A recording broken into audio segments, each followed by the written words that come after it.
Good evening, darlings, and a very warm welcome and a somewhat belated welcome, it must be said, to Sunday Night Live, Bank Holiday Weekend Sunday Night Live. And I apologise for the tardiness of my arrival. Couldn't be helped. We were busy tonight. I had a feeling we were going to be, and uh, I kind of half got my way. I got somebody front of house. I didn't get a porter, and I was pretty sure we were going to need one. And guess what? We did, and we didn't have one. But thank God there was somebody front of house because restaurant was busy, takeaways were busy. Yeah, it's been a busy one. So I apologise for being late. Nonetheless, we're going to use the time we have remaining because we're going through until midnight to wave away Sunday, but not wave away the weekend necessarily because it is Bank Holiday Monday. And some of us will not be going to work, me included. So hurrah for that. Now, given that I'm late, I'm going to have a slurp of my wine and then I'm just going to whiz through and see who's here because I know I've missed a load of comments. You lot will have all been very busy, no doubt. So I will just whiz through, see who's here, and then we will start afresh then with your comments because I consider them to be, and I'm unanimous in this, I consider your comments to be the meat and potatoes of this cornetto that we are currently licking and quite tempted to have a little nibble. Oh, God, I haven't had an ice cream cone for ages. You know, a proper Mr. Whippy, the one where you could bite the bottom off the cone and suck the ice cream through. Wonderful. Anyway, cheers, darlings. Your very good health. I hope you've had a lovely weekend thus far. And yeah, we can talk about anything you want to talk about. Cheers, your very good health. Um, Bottoms up if you're lucky chaps, up yours if you're lucky ladies, and above all, and I say this with bank holiday glee in my heart, get stuffed, each and every one of you. Cheers.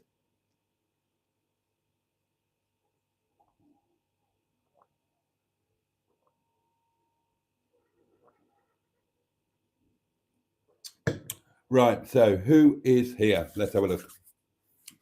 Andrew Buttigieg, the lovely Irish Spotty Butty, Alan Simpson, Peter P, Emma Lemon, Simone, Andrew, oh, we've done Andrew. Doing you twice, mate. Oh, Barry, the lovely Barry. JB1 is with us, and so is JB2. Peter P, have we done him? Mystic Hair, good evening to you. Lisa Cox is with us. Hello. Woodstock is here. That's wonderful. John Z 1970. Good evening. Who else have we got? Diddly dee, diddly doo, diddly dee.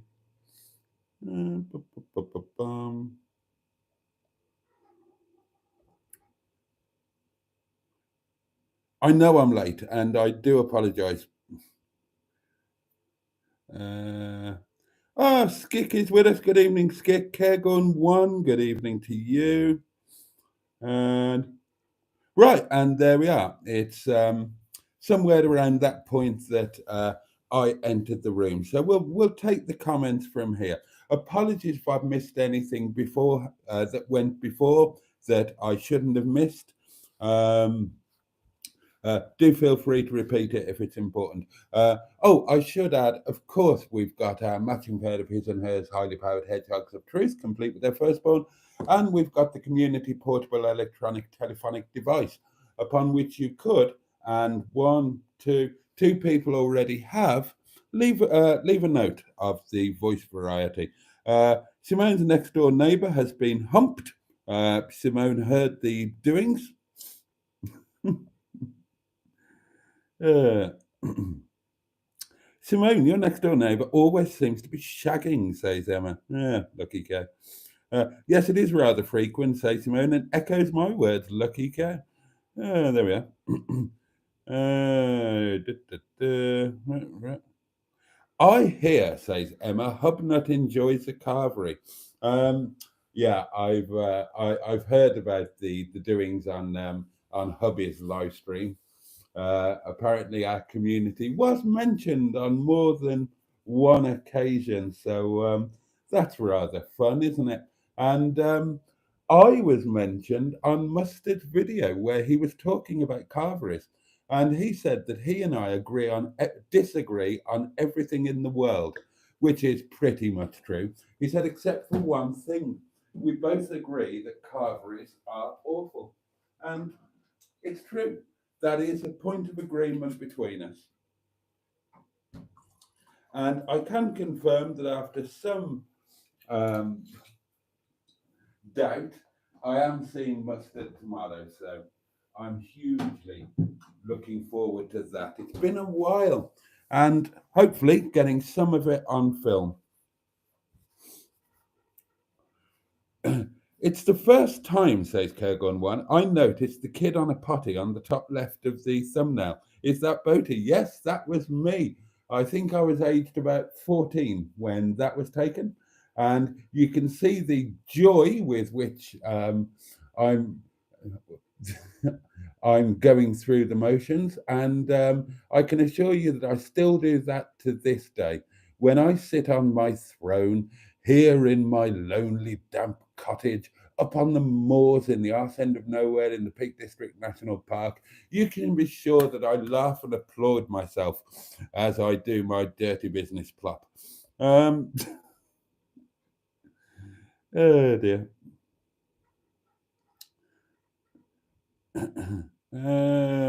Ba-ba-bum. Mark Passad joins us and says good evening to everybody. Does anyone remember, asks Lisa Cox, Water Margin with Monkey and Piggies? Loved that show when I was younger. No, I don't remember that one.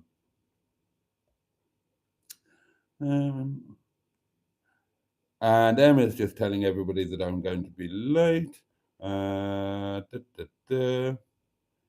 Oh, Simone is dozing off. She's had a long day.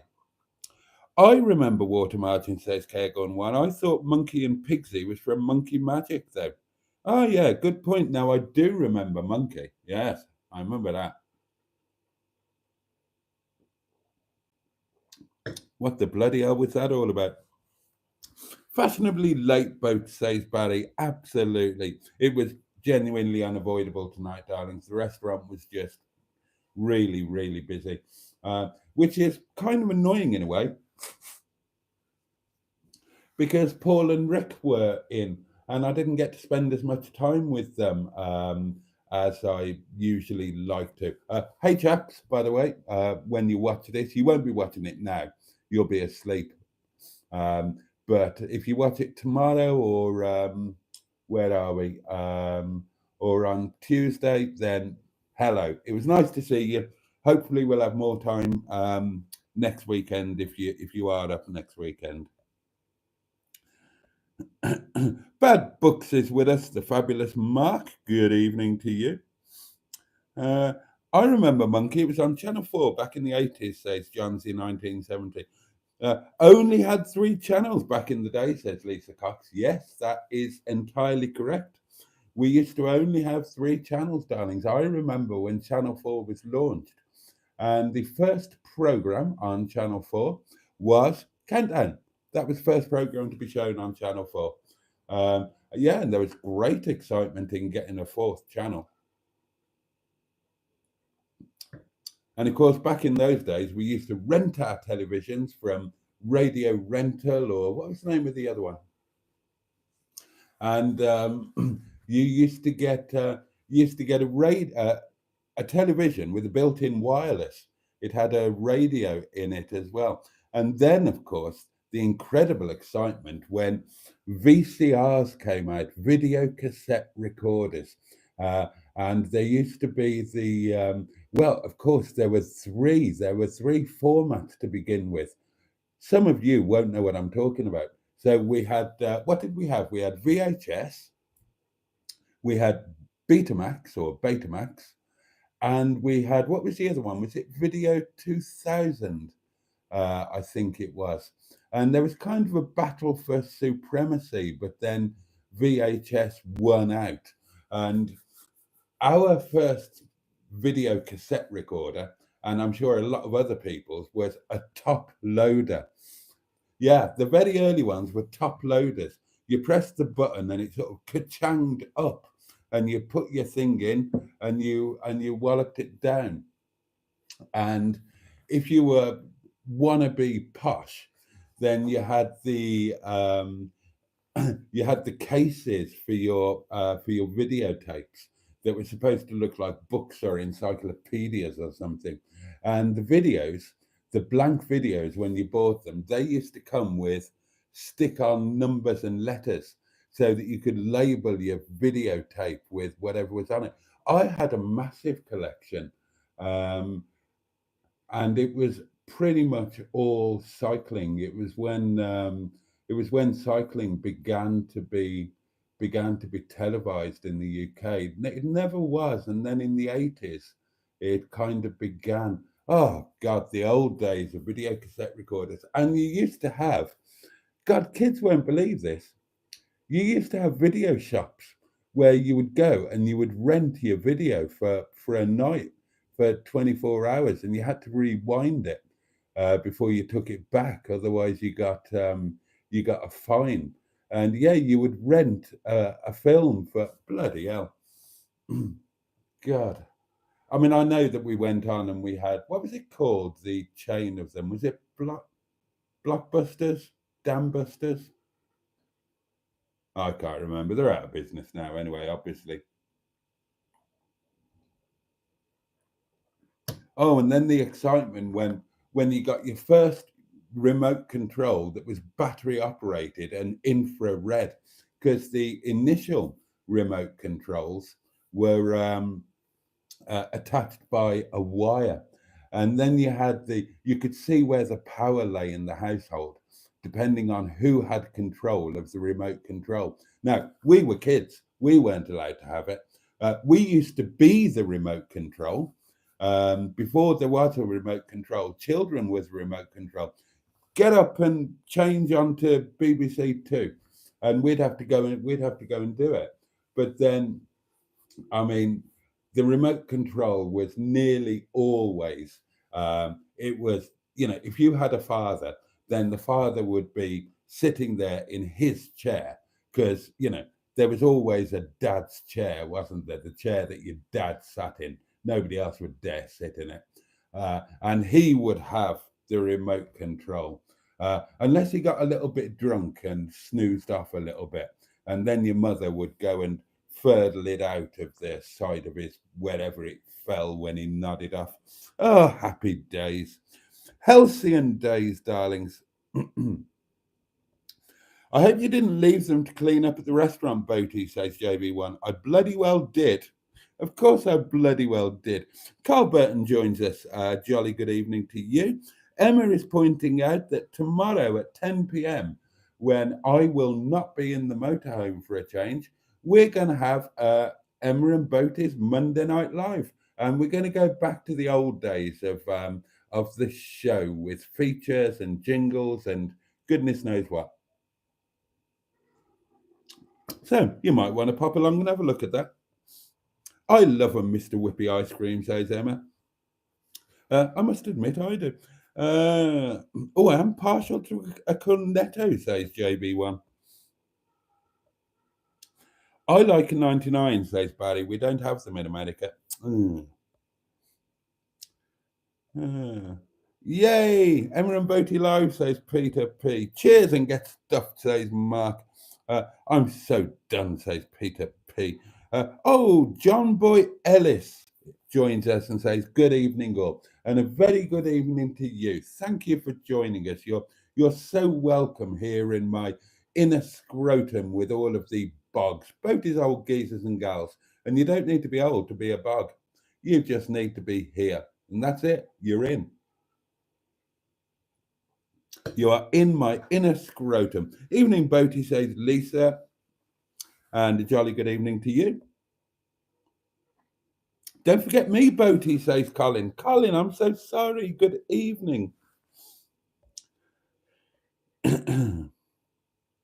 This evening, says Mark Passad, I've been mostly preparing and eating, here we go, roast beef, Yorkshire puds, roast potatoes, broccoli, and asparagus.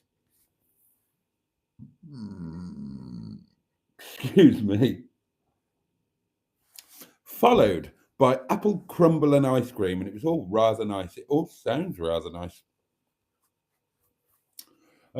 For lunch today, breakfast, lavishly buttered slice of toast. If it don't break, don't fix it. For my lunch, I had garlic and mustard chicken with a sausage and some homemade stuffing balls with wine, roast potatoes, extra fine green beans. Taste the difference, no less. Was there anything else? No, I don't think there was. That might have been it. And I made a nice chicken stock and white wine gravy, which was lovely. Shelley Denise joins us. Hello to the lovely Shelley. Simon 2201. Hi, gang. Hello to you. If anybody wants to find out for themselves whether carveries are awful, says Emma, come to Norwich and we can go to one. Or take my word for it, they're dreadful. Don't go. Cook it yourself. Right? I mean, seriously now. Nobody should go out for a carvery or a Sunday lunch. Nobody. We can all make a bloody good Sunday lunch. And we make it according to our own preference, don't we? And you don't get that at a carvery. They have to try and please everybody. So the beef is always overcooked and everything's cold and hard and just generally awful and really badly cooked. If you want to go out and eat, great. Good for you. Why not? You should. But go out and, if you want cheap and cheerful, or, relatively cheap and cheerful, because nothing's cheap these days, is it? Go to McDonald's, go to Burger King, go to KFC, go to your local fish and chip shop. By all means, go for it. They are all fine and fabulous things. If you want to go to a restaurant, go to a restaurant.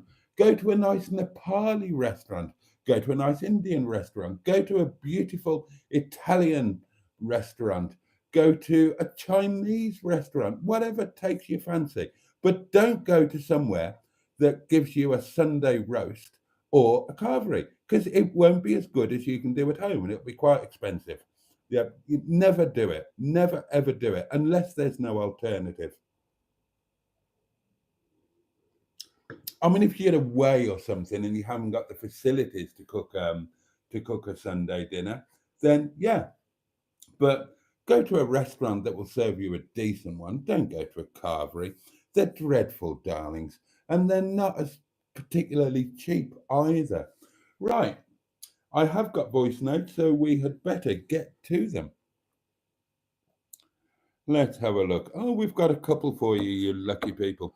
The next voice that you hear will be from the Leisure Peninsula. Oh. Good evening, you old bastard, sir. Thank you. Good evening. Hope your day's been well, sir. Oh, yeah. Anyway, I'm going to miss tonight's live stream, sir. I'm going to leave you a message and let's try and catch up on it tomorrow, sir. Okay. Anyway, today I had my dinner. The snack was bacon and sausage on toast. I had one coffee this morning, glass of Coke, biscuit, And then I went out, polished the car, because with the wind, the car looked a right mess. And a little later, and it started raining, so it was kind of a waste of time, sir. Anyway, and did the washing. Good man. Then watched the movie. And for tonight's dinner, because I couldn't be bothered going out, I ended up having chicken, drumsticks, chips. That was it, sir. And tonight, I'm just going to fall asleep, I think, sir. I'm just going to put Chewy Brown in the background. Best place for him? Sorry, correct me, sir. It wasn't Chewy Brown. It's Freddie Starr. Oh, God, Live 1993, one of his videos. I'm just going to fall asleep to catch up tomorrow. Hope it all goes well at the yard with the captain tomorrow, sir. And hope maybe see Mrs. Titties in tomorrow night's live stream. And also, hello to the matron, Mrs. Greenwood, and anybody else watching. Thank you very much. Hope you have a good night, sir. And once again, thank you for doing these live streams. Oh, you're very welcome. Oh, was that it? I was expecting them to go on a bit. Lovely to hear from Mr. Paddy, and thank you for making the effort to leave a voice note when you weren't going to be with us. We have got another one, but seeing as you mentioned Freddie Starr, I will just point out that I have never met Freddie Starr, although we lived quite close to each other for a period, and I don't hate him, even though he married the girl that was my girlfriend. So there you go. Just thought I'd throw that in there again, because you've all heard it before. Donna Smith, her name was. And do you know, for years and years and years, I had a bag of memories, and it was just a nondescript canvas type hold all bag that I put all of my memory items in. My teenage diaries, my racing diaries, this, that, the other, various pictures, letters, cards, all of that sort of thing. And that went, trying to remember when it went. That went with the little Welsh cottage, unfortunately. I didn't intend it to. That was a mistake on my part. It might still be there for all that I know. But yeah, there was a bag of memories. And for many years in that bag, I had a tiny little photograph, about that big, in a frame, of the lovely Donna, from taken on a school trip, high school trip, when when we were going out and we sat together on the minibus, and she was lovely. And she was the one, if any of you ever used to watch Celebrity Wife Swap, and you watched the one with Freddie Starr, then the wife he had then that did the Celebrity Wife Swap, that was Donna. That was my teenage girlfriend. Right. And on to the next one, you lucky punters. Here we go. Boaty, pound that box like you're pounding eye-watering billgas into your sleeping quarters in Netty, like a creature half man, half bellows. Oh my God. Right.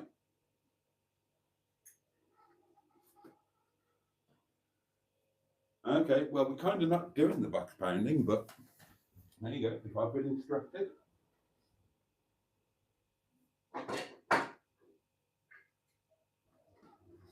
Now, oddly enough, the box was empty, but as you can hear, I did actually pound it last night.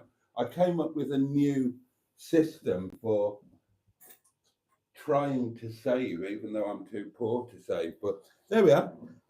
One box, £1, one pounding. And thank you, Mr. Alan Simpson, for that rather splendid voice note. He's got a great voice, hasn't he? And a great accent.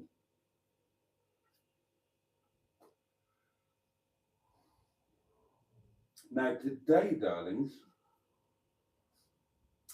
I have been very much browsing tenting items and trying to. Oh, right. I better catch up with the comments before I get on to tenting news. Where did I get to? Yes, here we are.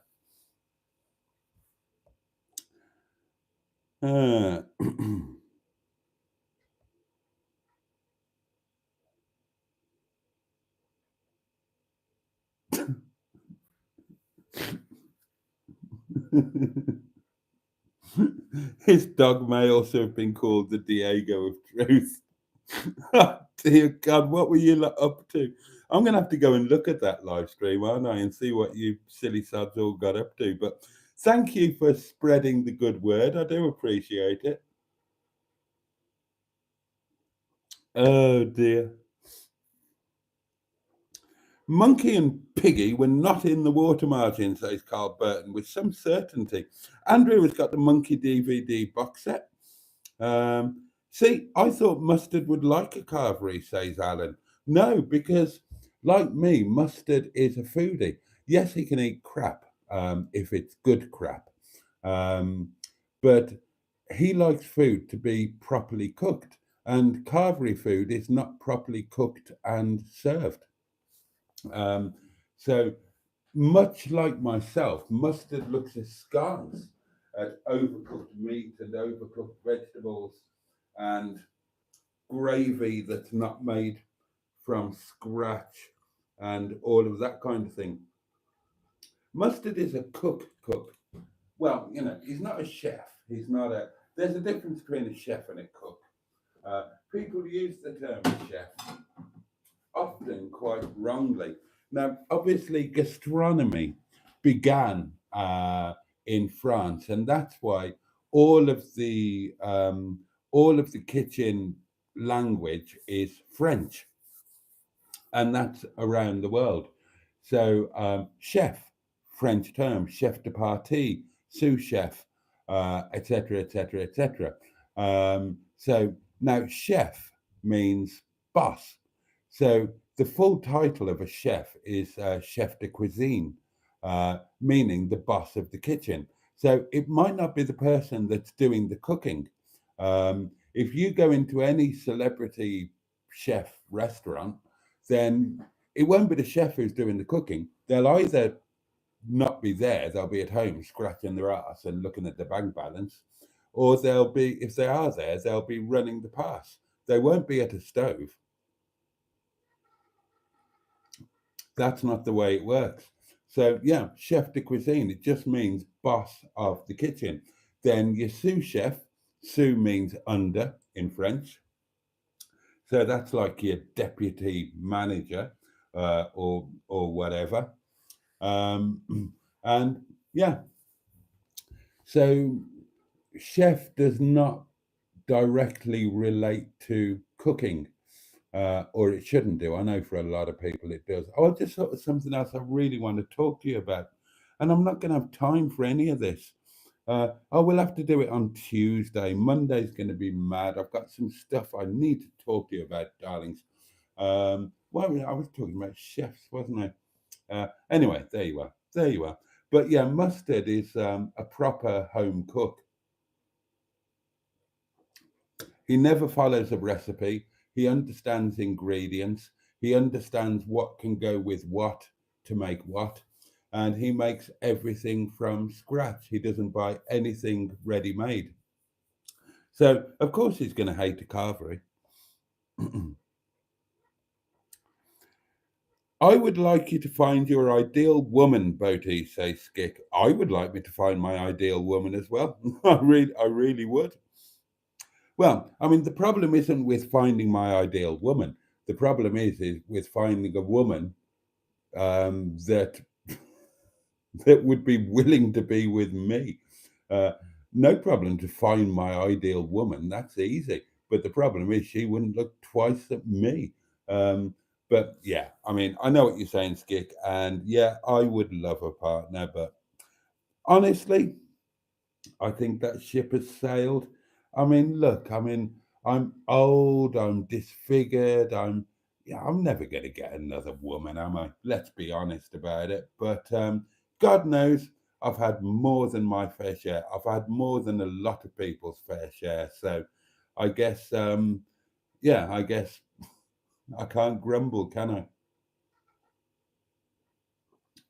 I would love to find somebody to, just be that forever ever, have my last ever first date, all of that kind of thing. But yeah, it's not impossible, but God knows it's bloody unlikely. A community carvery caper needs to become a thing, says Alan. I'm well up for visiting a carvery, actually, just so I can make a video about how awful it is and have a rant. So I would very gladly, if any of you want to arrange a carvery meetup at any lunchtime, then invite me. I will come along and I will film it and I will hate it. But I'll enjoy hanging out with you. I'll just hate the food. Unless, if you think you've got an amazing carvery near you, or you know an amazing carvery or whatever, 3, 2, 1, wine burp. Invite me to it. I'll pay for myself. I don't expect you to pay for me. Oh God, I'm falling apart. Oh, my metabolic. I weighed myself today.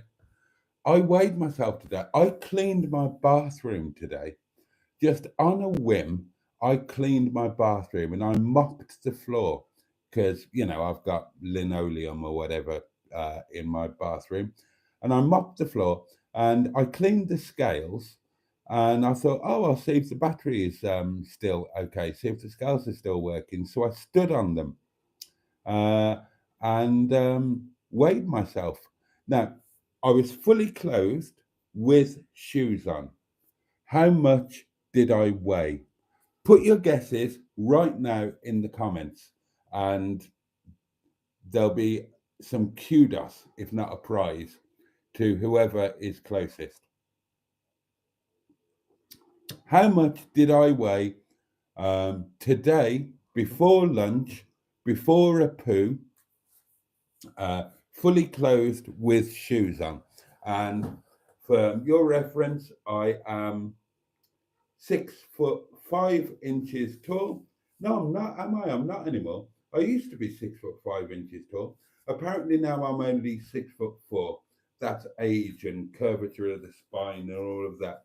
But there you go. That's me. How much did I weigh today? Let's see who's nearest. That'll be interesting. The Chinese defective, yes. Oh, Yorkshire Pud, says Emma. I used to love watching Eurotrash on Channel 4, says Kagon. Ready Fusion. Well done, Shelley. Have any little chefs had a new life as a carvery, asked Peter P. Alan Simpson is your man to ask for that. Wired controller trip hazard, says Lisa Cox. It bloody was. Yes, remote on a wire, Simon. We had a Sony top loader, says Richard. Yes. Super 2000 VHS. My uncle had one, says Barry. I remember them. Cycling, says Emma. Blockbusters. That was the one, Blockbusters. Ferguson Video Start. God, yeah, I remember that. Oh, food news from Mark, Bad Books. Breakfast was croissant. That should be were. No, was. Sorry. No, breakfast is singular, isn't it? Dinner was pack up, as out with the MX5 Club. Chicken salad, sarnies, and homemade almond slice. The controversial tea was evening wedding reception hog roast. Oh, Blockbuster, says John Z, 1970. Yes. Stop talking like this is ancient history, says PP. It was ages ago. Laser discs. I forgot about those. Oh my God. Mark says, really? Had a remote control on the wall that you dialed to the channel you wanted. And you also had BBC Radio as well out of the TV. Oh yeah, I said that. I remember that. Timestamp 23:37. Thank you, Emma. I'm a little bit behind, but not too bad. Squeak of the week, asked Peter Pete. Yes, we are preparing a squeak of the week. Oh, a joint life, says Andrew. Better get prepared then. Yeah, gird your loins. General shithousery tomorrow night then, says JB1. Yes, there's going to be shithousery aplenty. Are we getting jingles, asked Peter P. Emma is in charge of the jingles. I hope Emma's bringing the community chest, says Cairgorn One. I believe that they are connected. Richard had a roast beef dinner out after Skodafest in a nice pub in Newport, Shropshire. Oh, Newport, Shropshire. Now then, I've got history with that place. Jack Parker International. He used to sponsor me when I was semi-professional, when I was too young to turn full pro. Lovely Jack, such a nice guy. So I used to be in Newport quite a lot.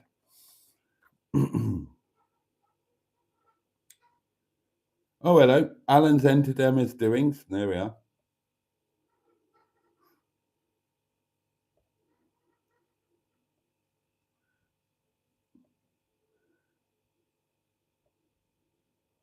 Oi, says Emma, if people cook carveries themselves, then I won't get to meet them.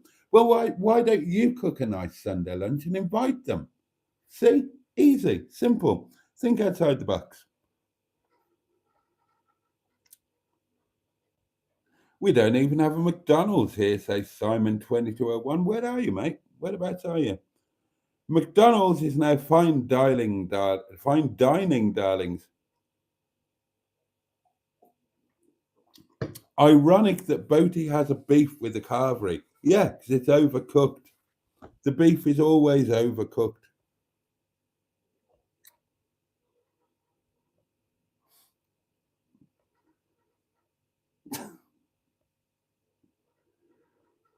Good evening to one and all, says Josh, as usual, joining us just when we're about to bugger off. What weight are you, Mr. Paddy, said Jesus, the cardigan, says JV1. He ate my hamsters. Oh, hello, Stu. Oh, yeah, that's a Freddie Starr reference, isn't it? Oh, Woodstock. Food news. Bacon and... Oh, no, she's just repeating Mr. Paddy.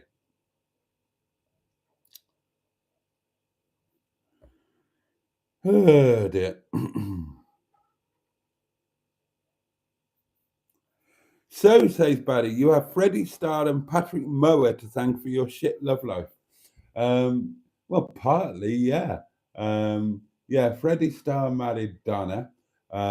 Patrick Mower, I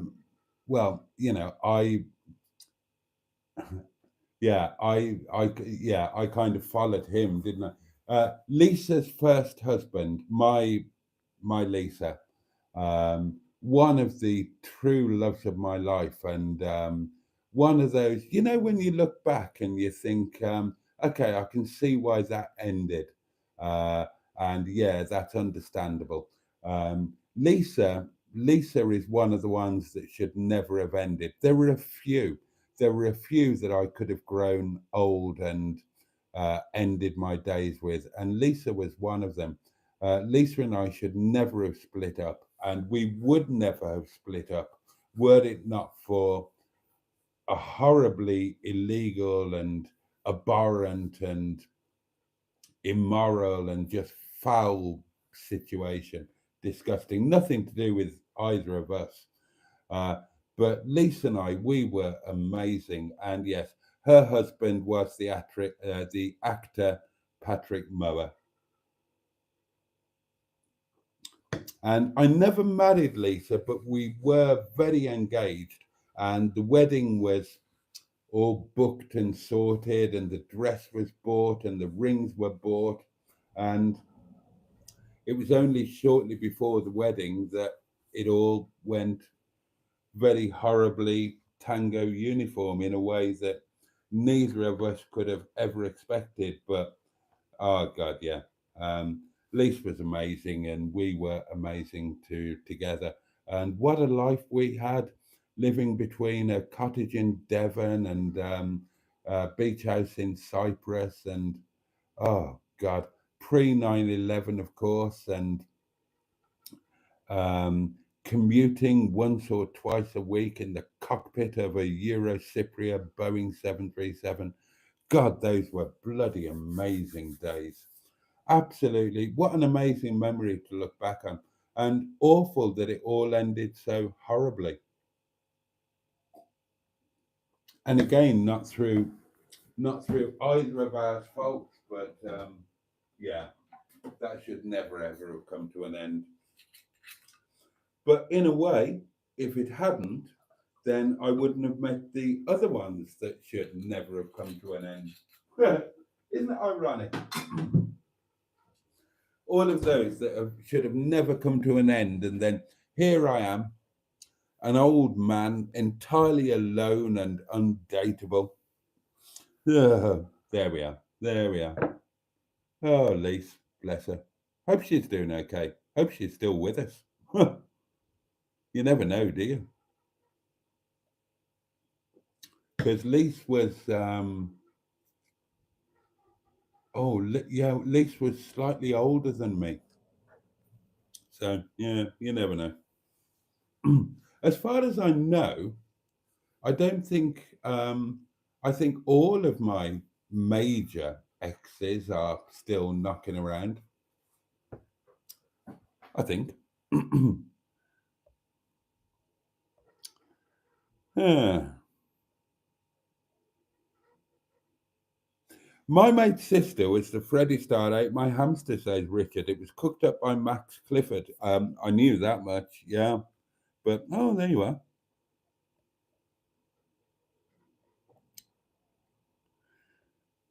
Right, everybody seems to be discussing what Emma's going to wear on her feet tomorrow night on the live stream that nobody will see.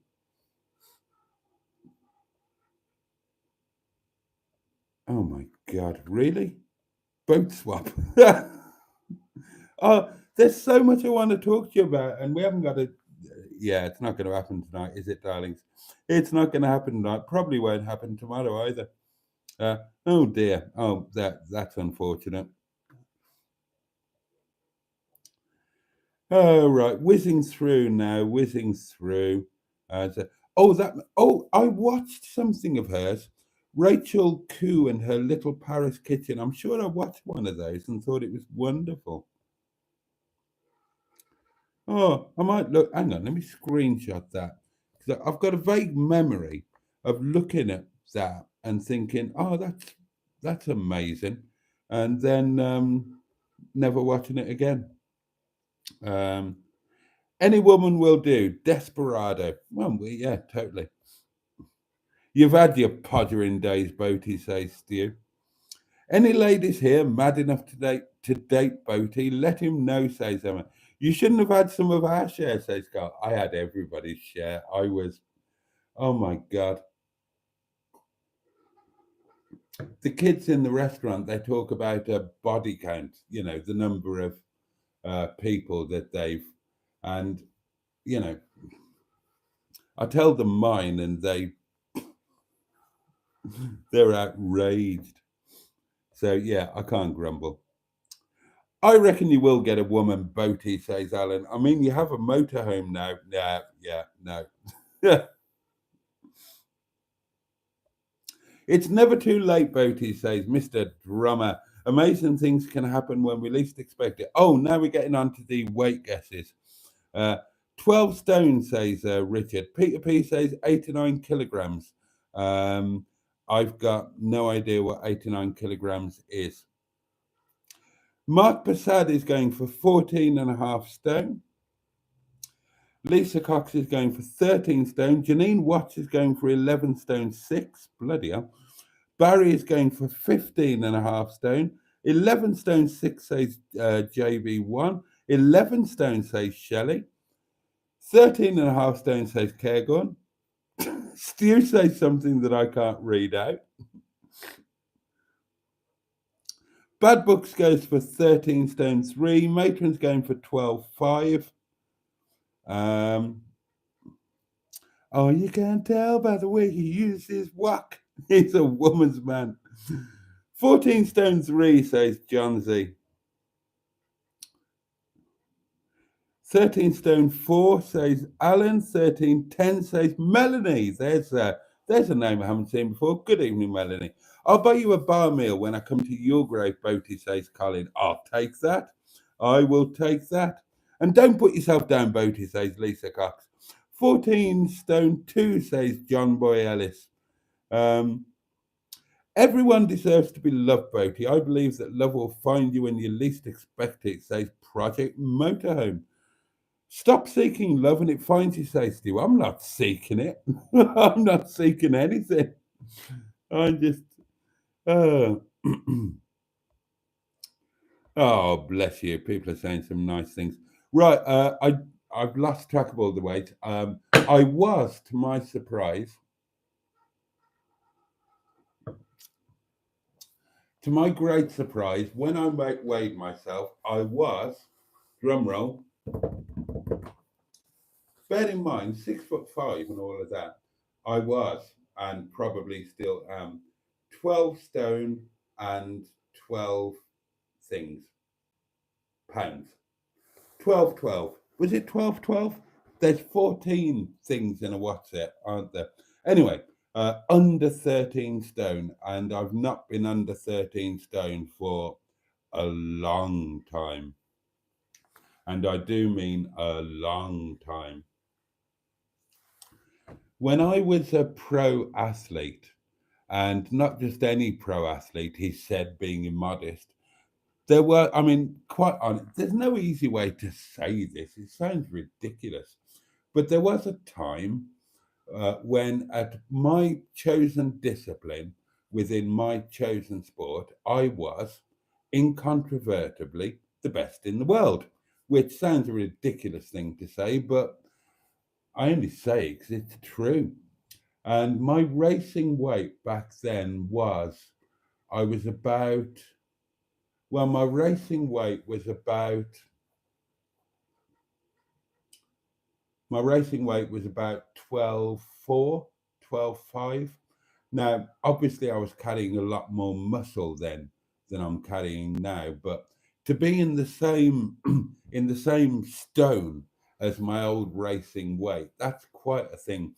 And I felt myself again this morning. I feel myself most mornings, and not where you think.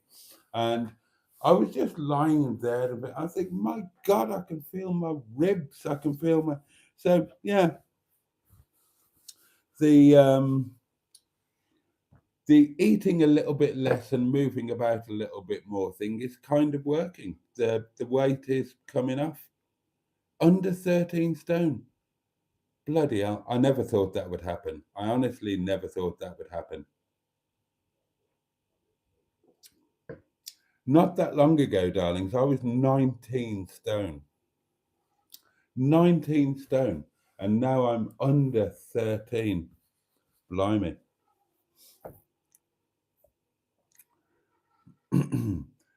Right.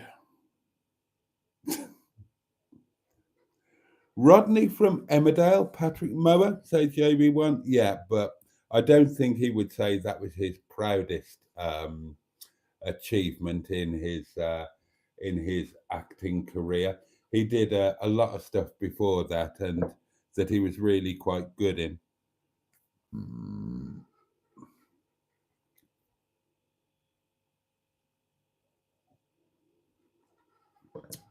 And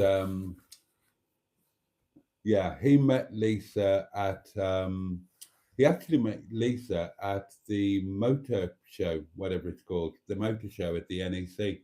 And he'd had I'm trying to remember what Lisa told me. He'd had a big, unexpected, big acting job. I can't remember what it was, but it paid really well. So he went to the motor show because he was planning to buy a new posh car. And Lisa was Lisa was a model, and she was one of those bikini models that sprawled herself over a car in the motor show, and that was where he met her, and they ended up getting married. it was like a starter manage, you know, it doesn't last all that long and you move on to something else. But there you go. I can't read that out. That's outrageous. That's outrageous. What a great topic, says Emma. How many of your exes are still alive? Paul C says, hello and good evening, mate, and hello and good evening to you.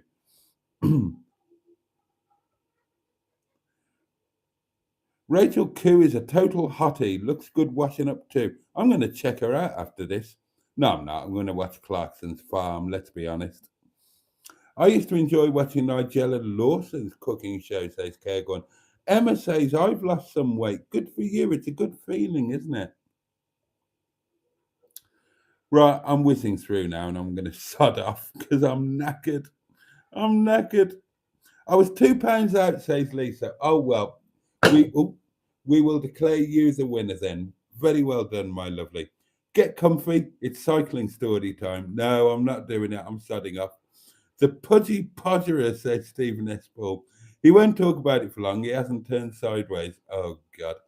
I'm around that weight, Boaty, says JB1, and I eat like a pig. Oh, dear.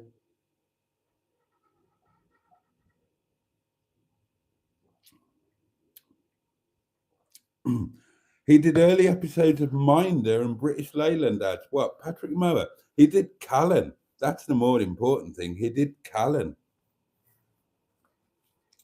No, I don't think it was in the Carry On films. Oh, Barry knows. Patrick Mower was in Callan and Target. Well, there you are, you see. Right, that's it, darlings. I've caught up with the comments by carefully ignoring them all. And with apologies, I am going to just basically sod off because it's Sunday night and I've got to get up and do stuff tomorrow. And I'm kind of knackered. It's been a long... Oh, I'm sorry there's not going to be... I'm sorry there's not going to be a netty thing tomorrow. It's going to be weird. It's going to be a bit weird not being away in netting, and I'm going to miss it. There's netting news and there's tenting news, and I haven't got the time to tell you. I don't have the time to tell you.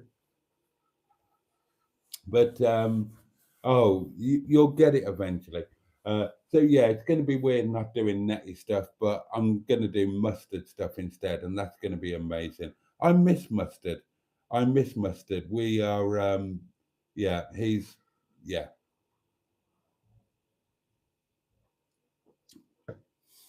I mean, one thing I'll never forget is that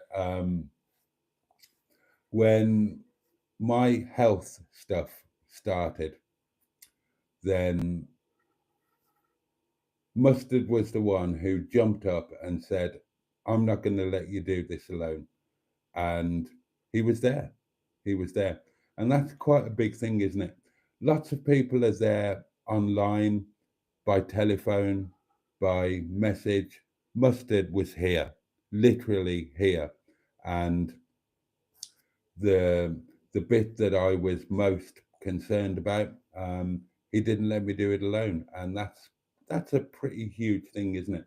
And that's kind of indicative of how close we are. So I felt a bit guilty that the Mondays I've been doing other stuff, and I wish that he could have come and done it with me, because two mad men in a motorhome would have made amazing content and we'd have had amazing fun and it would have been an amazing time. But I understand why you can't.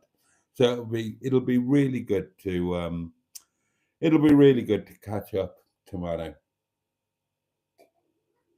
Now I'm thinking about, don't hold me to this, but I'm thinking that when I drive to the yard tomorrow, I might take Nettie's internet with me, and I might do a live stream, and I might live stream the drive to the yard. And I might even live stream the drive back from the yard to here with me and Mustard. So there you go. You might get that tomorrow. You might well get that tomorrow. And you might get a Mustard and Boaty do lunch video. But We will see. We will see. And what you will get tomorrow at 10 o'clock is Emma and Boaty's Monday Night Live. So, I mean, you know, I would suggest that you consider not missing that. Now, admittedly, I'm biased, but I think it might be rather a lot of fun. And Emma is somebody else that I've missed our doings, and there are going to be doings tomorrow. So there are going to be double doings tomorrow, darlings. I'm going to be doing doings with Mustard, and I'm going to be doing doings with Emma. So yeah,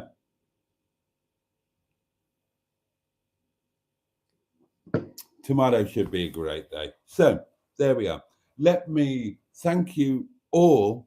God, and there are quite a lot of you, really. These live stream numbers, they're kind of going up, aren't they?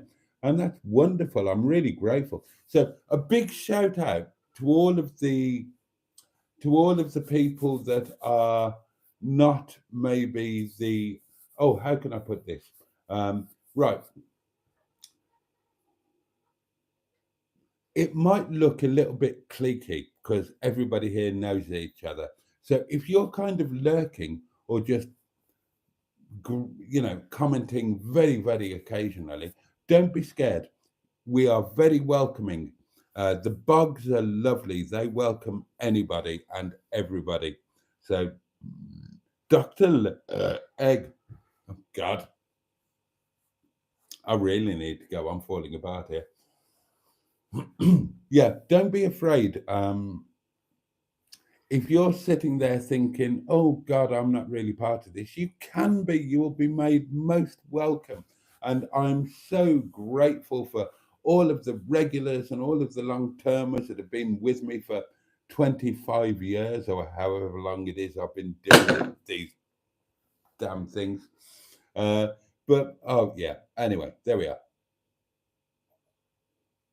Let's sod off and meet up tomorrow for 2 hours of joy, or possibly meet up earlier for a journey of joy and the Freelander of Broken Dreams and all of that kind of thing. Right, okay, darlings. On that note, I'm going to wish you all a safe and peaceful night, and I'm going to wish you a good day ahead. I hope it brings joy and pleasure, or at the very least, I hope it's manageable. And yeah, I can't wait to see you next time, whenever that is, whether I do a live at some point tomorrow on a journey or whether it's tomorrow night. Either way, tomorrow night, 10 o'clock, don't miss it. Me and Emma and Boaty's Monday Night Live. It's going to be fun. We're going to make sure of that, and you're going to make sure of it. You make it what it is. So there we are. Can't wait to see you then. In the meantime, all the love in the world from me, and on that note, Pachoo. And indeed, oh yes.